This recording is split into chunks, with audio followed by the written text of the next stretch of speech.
এই গুলিটা থামানোর চেষ্টা করা হয়, আমরা আমাদের সন্তানদের রক্ষা করার ভুলে জন্য গেছেন এসেছি। মঞ্জুর আল মতিন স্যারকে? যুদ্ধ শেষে কি যুদ্ধটাকেই আপনারা ভুলে যাবেন? যে যুদ্ধ করলো, যে ছাত্রদের পাশে গিয়ে সবার আগে বুক পেতে দিল, যে বলো আমি মুড়ি বেছে খাবো তারপরও আমি অন্যায় কিছু করব না, আজকে আপনারা তারাই ভুলে গেলেন? দেশ স্বাধীন হওয়ার পরে যুদ্ধটাকেই ভুলে গেলেন আপনারা? এটা কোন ধরনের কথা ভাই? বাংলাদেশে আমি দেখলাম না যে এখন পর্যন্ত স্বাধীন হওয়ার পরে তাকে নিয়ে কেউ একটা পোস্ট দিতে।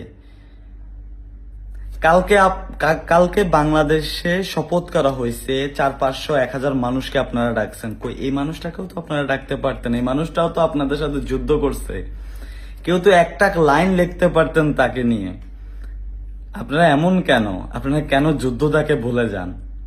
সেও তো যুদ্ধ করছে আপনাদের জন্য, কান্না করছে রাস্তায়, সেও তো আপনাদের জন্য লড়ছে। কেন ভুলে যান আপনারা?